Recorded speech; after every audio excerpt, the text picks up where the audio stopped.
आज dark web पर आपके बच्चों की किडनीज, आंखें, लिवर, ड्रग्स, क्रेडिट कार्ड्स और पासपोर्ट्स बिकते हैं और इसकी वजह है 19 साल का ये क्यूट सा लड़का। Silk Road. Silk Road. Silk Road. Silk Road. Silk Road. Silk Road. It was launched in 2011. It was a website accessible through an IP address obscuring software.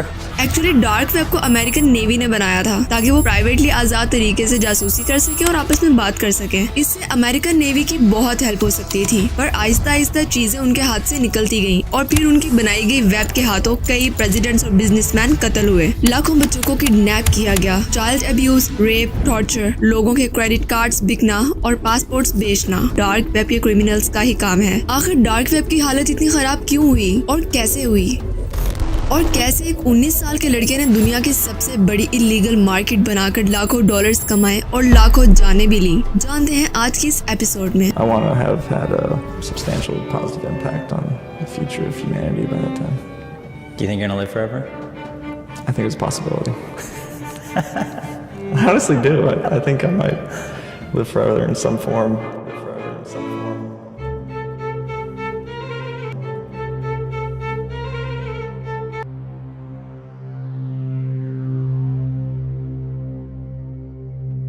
Chapter number 1.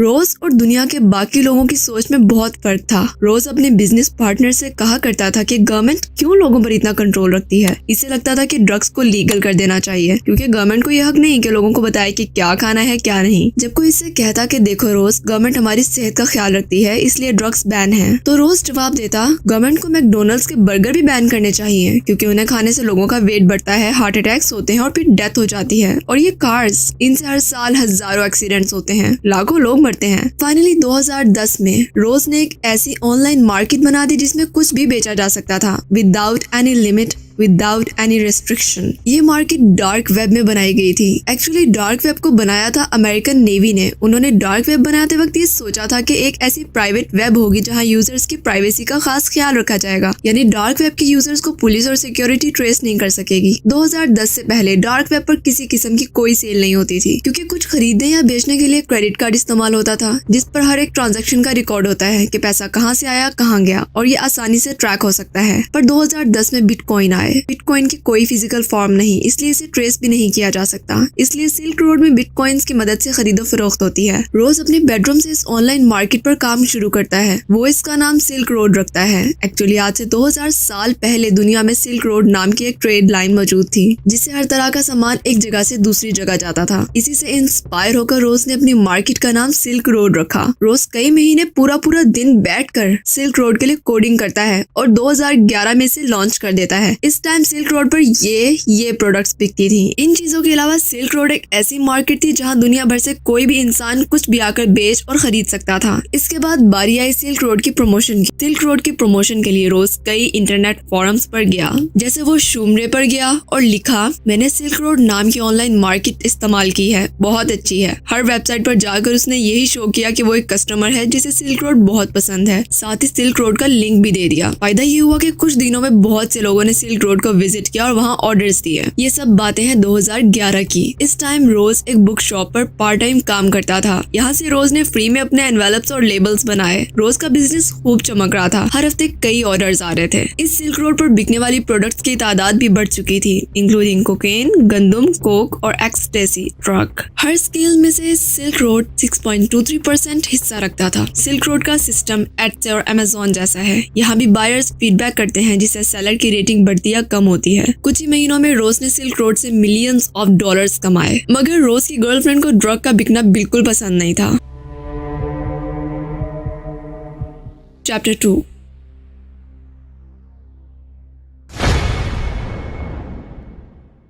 Silk road की सबसे ज्यादा promotion उसके खिलाफ बातें करने वालों ने की। न्यूज चैनल्स जैसे कि NBC और ABC ने सिल्क रोड के बारे में आर्टिकल्स लिखे। Thousands of drugs came through the black website called Silk Road. यूं इस ब्लैक मार्केट की खूब प्रमोशन हुई। इस दौरान पुलिस और इंटेलिजेंस एजेंसीज ने सिल्क रोड के मास्टरमाइंड्स को पकड़ने की भी कोशिश की, पर डार्क वेब में होने की वजह से कोई भी सिल्क रोड का सुराग ना लगा सका। बिजनेस बहुत तेजी से तरक्की कर रहा होता है कि एक दिन रोज अपना लैपटॉप ऑन करता है और देखता है कि सिल्क रोड पर किसी ने पिस्टल्स बिकने के लिए लगाई होती हैं। रोज कहता है ठीक है, इसमें कौन सी बड़ी बात है, पर जूलिया की अब बस हो चुकी थी। वो गुस्से से उठती है और कहती है रोज ये गलत है। कई घंटों रोज और जूलिया का झगड़ा होता है और फिर जूलिया घर छोड़कर चली जाती है। जूलिया अपनी दोस्त एरिका को जाकर सब कुछ बता देती है और कहती है किसी और को ना बताना, बिल्कुल उसी तरह जैसे ड्रामों में होता है, मगर भी कुछ बहुत ही बुरा होता है।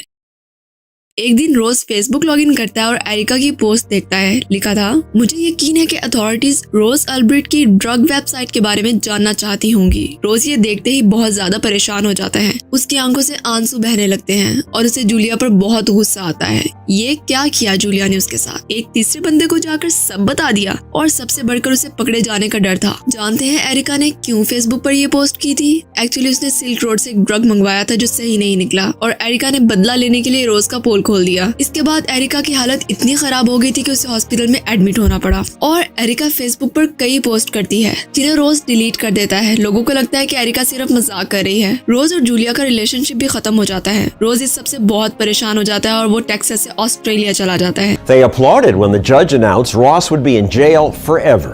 ऑस्ट्रेलिया से ये एशिया चला गया और इस तरह इधर उधर ट्रैवल करता रहा। इस दौरान इंटरनेट कैफेज पर रुककर वो अपना लैपटॉप ऑन करता और काम करता। रोज के पास बिटकॉइन में कई मिलियन डॉलर्स पड़े थे, इसलिए उसे पैसों की टेंशन नहीं थी। इसे दुनिया भर में ढूंढा जा रहा था, इसलिए वो कहीं भी ज्यादा देर रुक नहीं सकता था। इस टाइम सिल्क रोड तेजी से तरक्की कर रहा था और दिन ब दिन सेल्स बढ़ती जा रही थी। रोज को पकड़े जाने का इतना डर था कि उसकी कॉन्शियसनेस जाती गई और उसने गलत कोडिंग कर डाली। अब हर सेल पर उसे पैसे मिलने के बजाय उसके अकाउंट से पैसे जाते रहे। हैकर्स मार्केट पर अटैक करके बदले में बिटकॉइंस मांग रहे थे और कस्टमर्स खराब रिव्यू भी दे रहे थे। रोज ने इस सब को हैंडल करने के लिए सिल्क रोड के एक्टिव यूजर्स में से 10 लोगों को एम्प्लॉय रखा। पर चीजें इतनी भी सिंपल नहीं थी, क्योंकि इन एम्प्लॉयज ने नौकर की तरह नहीं बल्कि एक्चुअल मालिक की तरह सिल्क रोड पर होल्ड संभाल लिया और सिल्क रोड की कहानी नेक्स्ट लेवल पर चली गई। क्योंकि अब यहाँ लोगों के पासपोर्ट्स और क्रेडिट कार्ड्स भी मिलने लगे थे। लोगों के वेबकैम हैक करके उनकी बहुत सी इन्फॉर्मेशन ली जाती। एक बंदे ने साइनाइड जहर बेचा तो दूसरे ने किडनीज और बॉडी पार्ट। कोई अपनी किडनी थोड़ी ना बेचेगा। लोग छोटे बच्चों को किडनैप करके उनके बॉडी ऑर्गन सिल्क रोड पर बेचते थे। 2011 में सिल्क रोड अमेज़न की तरह एक ग्लोबल मार्केट बन चुकी थी। इसके बाद रोज ने सिल्क रोड पर मूवी नाइट भी रखी। सिल्क रोड पर आने वाली पहली मूवी वेंडेटा थी, जिसको एंटी गवर्नमेंट लोगों ने बनाया था। चैप्टर 3।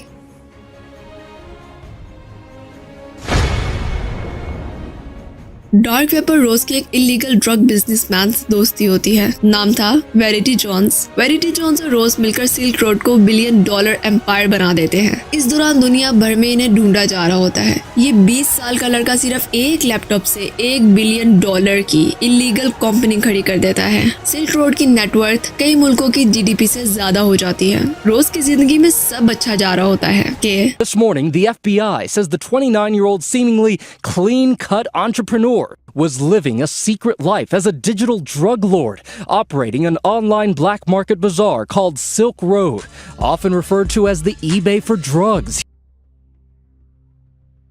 चैप्टर 4।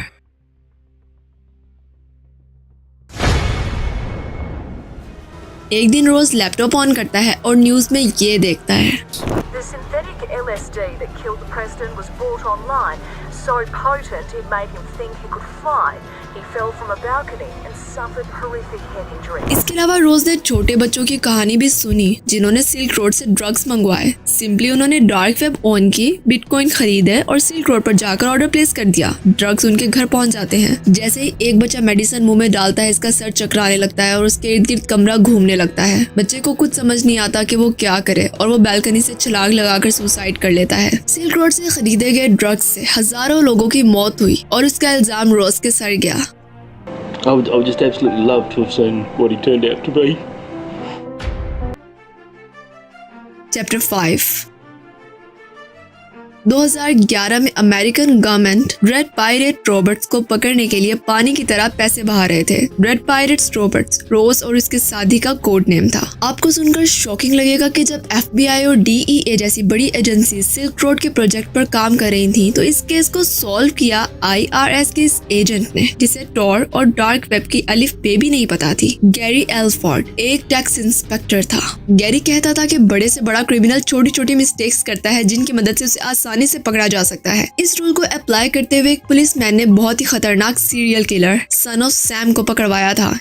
ये बात है 1977 की। कई महीनों से FBI और अमेरिकन पुलिस एक सीरियल किलर को ढूंढ रहे थे, पर यह काम बहुत मुश्किल था। 10 अगस्त 1977 को एक पुलिस ऑफिसर ने अलग तरीके से इस केस को सॉल्व करने का सोचा। उस वक्त एक मर्डर हुआ था। पुलिसमैन ने देखा कि मर्डर वाली जगह के सबसे करीब किसकी कार खड़ी है। उसने कार के मालिक का नाम नोट कर लिया और बाद में उसे अरेस्ट कर लिया गया, क्योंकि वही किलर था। किलर अपनी गाड़ी कत्ल वाली जगह से सबसे नजदीक रखता है ताकि उसे भागने में आसानी हो। गैरी भी उस पुलिसमैन की तरह प्रॉब्लम को अलग तरीके से देखता था। उसने गूगल पर सर्च किया कि इंटरनेट पर सिल्क रोड के बारे में सबसे पहली पोस्ट कौन सी थी। उसे 2011 की एक पोस्ट मिली जो शुमरे नामी वेबसाइट पर की गई थी। पोस्ट का यूजर नेम था एल्टॉइड। अब कुछ बहुत ही इंटरेस्टिंग हुआ। जब गैरी ने बहुत से दूसरे फोरम्स पर एल्टॉइड को सर्च किया, उसे बिटकॉइन टॉक नाम का एक फोरम मिला जहाँ किसी ने एल्टॉइड के यूजर नेम से सिल्क रोड की प्रमोशन की हुई थी। गैरी को इस तरह के और कई फोरम्स मिले जहाँ एल्टॉइड नामी इंसान सिल्क रोड को प्रमोट कर रहा था।